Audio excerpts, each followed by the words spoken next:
Add-ons for Minecraft Bedrock Edition have come a long way, and if you aren't using some on your world, you're really missing out. I have a number of the best and my favorite add-ons for survival play on Bedrock Edition here for you, and I'll even share with you console players out there how you can get add-ons on your worlds too. You can find the links to all of the add-ons for today's video in the description below, and go ahead and comment for me down below what your favorite add-on for Minecraft Bedrock Edition is. To get things started off here, number one on my list is going to be a more generic category, which is resource packs. Resource packs simply change the way that things look, but don't affect actual gameplay in any way. These are safe to use as they do not disable achievements in your world, and you can select them to run globally, meaning they will apply to any world you join, even a server or a realm, or you can just apply to the specific world that you want it to apply to. A great place to find resource packs will be on bedrocktweaks.net, where you'll find everything from alternative looks for wood and wool blocks, remove the pebbles out of dirt blocks, make the grass lower on grass blocks, and many more aesthetic things. Second on my list is actually a more specific continuation of number one, because I have some favorite resource packs I like to run. As a content creator, I oftentimes like to run packs that make rain and thunderstorms quieter, make pistons, dispensers, and droppers not make as much noise, and bring the volume down on those nether portals, so these things don't come across too harsh in my videos. Not only that, but there are some great visual aids I use for my videos as well. Unobtrusive rain and snow makes it a little easier for you all to see what's happening on screen in bad weather, and a lower shield makes it so if I am carrying one, it takes up little to no screen space and I can see more of what's happening. Number three on the list will round out resource pack add-ons for me, and these are ones I think everyone can enjoy in their world. Also from Bedrock Tweaks, you can include different colored melon and pumpkin stems. This way you can tell the two apart. If you want to more easily see what direction your hoppers are facing, there's an excellent directional hoppers pack, which also shows you if the hopper is powered or not, which is extremely useful if you're building farms in your world. Then finally, if you want to kill the Ender Dragon but are afraid of dying to Enderman, there is a very useful see-through pumpkin helmet overlay, so you can put the carved pumpkin on your head but still be able to see what's going on around you much better. Now, number four here is one I really like to use, and that's anti-Enderman griefing. Endermen love to teleport around and pick up blocks just to set them down somewhere else, and when you're trying to make an area look good, this can be incredibly annoying. There are also anti-griefing add-ons for creepers and ghast that keep them from blowing up your stuff, but I'm personally not a fan of using those, but those Endermen, I gotta put it into it. At number five is an add-on that will help you keep time in your world a little bit better. It's the day and entity counter. Not sure why these two go together, and I never use the entity counter part of it, but the day counter is a fun thing to include in your world. It will help you keep track of how long you've played in your world, and with 100 days videos being popular and people liking to track their progress in terms of in-game days, this add-on is a perfect addition to your world.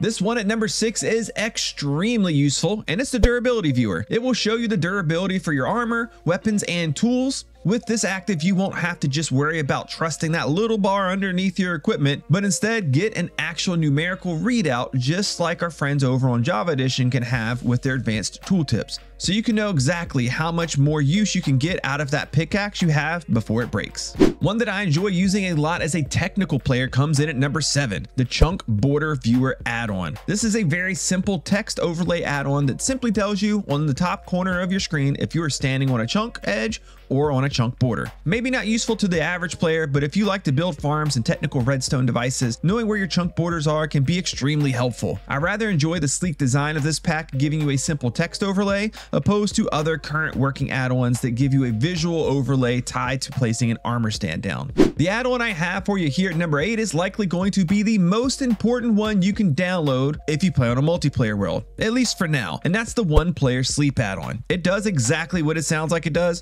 If you have multiple players online, only one needs to sleep for the night to reset today. This has been an extremely popular add-on for both the Java and Bedrock side for a long time, but about a year or so ago, it was added as a game rule into Java Edition, so they no longer need to use a mod to do it. And now, coming up likely in Bedrock version 1.20.20, which is not long from now, you'll have that game rule added into Bedrock, so you will not need to use an add-on there anymore either.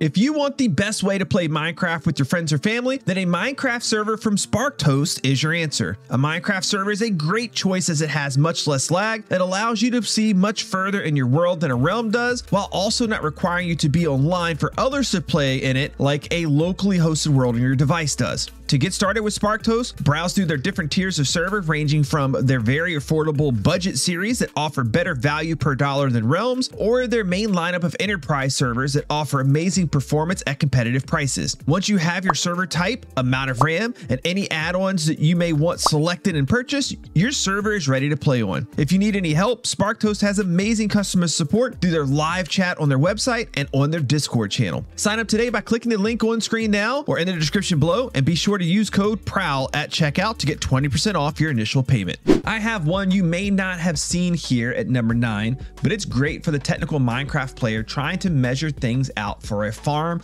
or visualize things for a cool looking farm design, and that's FoxyNoTails Marker Pack. You simply place down an armor stand, give it a banner, and cycle through the poses, and you'll get different visual displays meant for different things. Included when you download this pack is a text document that tells you what each armor stand position tells you. I've personally used this many times to design my farms and space out where things are going to go. I'm going to group 2 together here at number 10, and that is mini blocks and mob heads. If you watch any popular SMPs of the past and present, you have likely seen these, but they add a nice and fun touch to your Minecraft survival world, giving you more things to collect.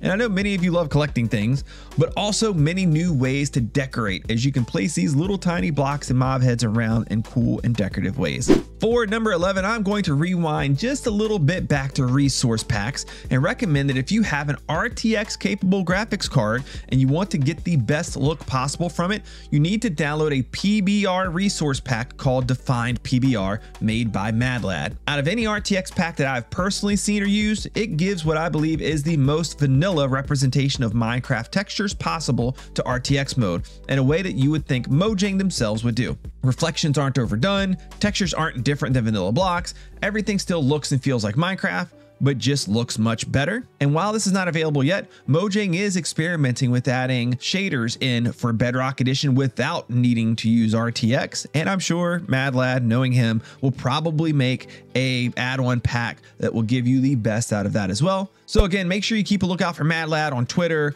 Discord, or his Patreon page to see what new things he has coming.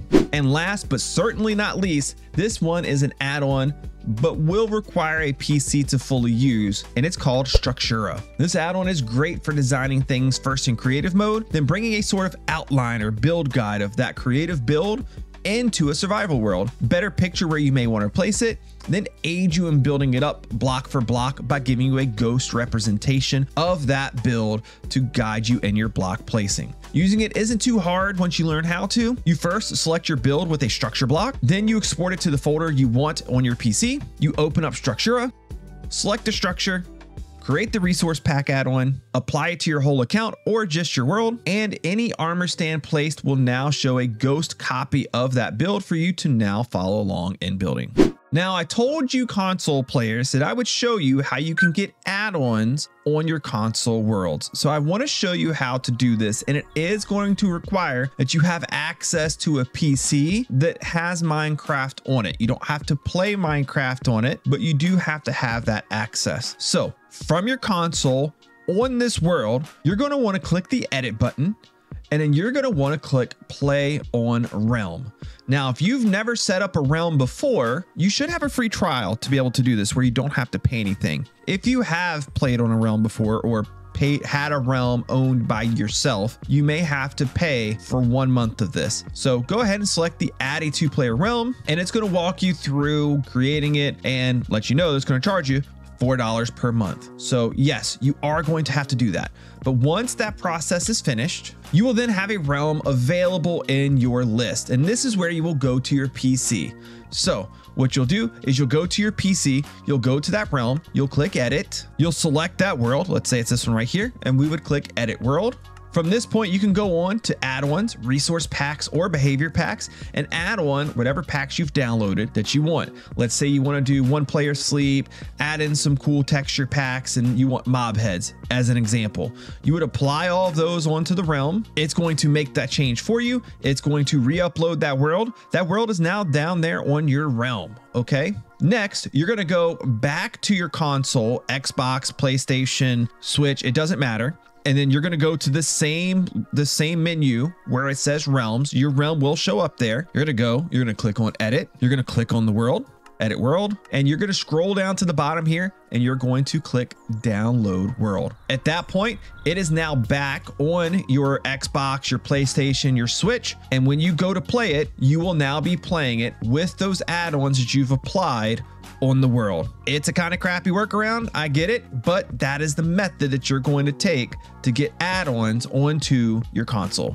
So those are my favorite add-ons, and now I'm curious, what are yours? Drop me a comment down below and let me know what add-ons are your favorite. And if you enjoyed this video, please leave a like, it helps out a ton. And if you are a regular viewer of my videos, please make sure that you are subscribed and consider picking up a channel membership by clicking that join button down below. Thanks for watching, and I'll see you next time.